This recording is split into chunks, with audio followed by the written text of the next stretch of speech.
High, পুজোর special আরেকটা blouse. এটা একটা প্রিন্সেস কাট প্যাডেড ব্লাউজ। সামনের নেকটা সুইট নেক আর গ্লাস ঘটি হাতা। শাড়ির পাটটা দিয়ে নিচে গ্লাস করেছি, ওপরে ঘটি হাতা করেছি। আর পাটটা দিয়ে যে একটু কাপড়টা বেঁচেছিল সেটা দিয়ে সুইট নেকটাকে হাইলাইট করেছি। বেশ সুন্দর লাগছে, ঘটি হাতা সাথে এই নেকটা সুন্দর লাগছে। আর ঘটি হাতা খুব বেশি কুচি দিইনি, মোটামুটি কুচিটা দিয়েছি। আর পেছনের গলাটা করেছি ডিপ চৌকো গলা, গলাটা একটা জড়ি দিয়ে হাইলাইট করেছি। এই প্যাডটাকে বাইরে দিয়ে দেওয়ার একটা কারণ ছিল, কাপড়টা একদম পাতলা ছিল, তার জন্য বাইরে দিয়ে দিয়েছি। আর এই লটকনটা দেখো, বালিশ লটকন, কাস্টমারের তো খুব পছন্দ হয়েছে লটকনটা, আর আমারও বেশ ভালো লাগে এই লটকনটা।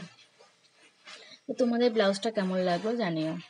আমার ফোনের ক্যামেরাটা বেশি ভালো না বলে ছবিটা না খুব একটা বেশি পরিষ্কার আসে না। তোমাদের কেমন লাগলো জানিও, আর ভালো লাগলে অবশ্যই লাইক কমেন্ট অ্যান্ড শেয়ার করে দিও। বাই।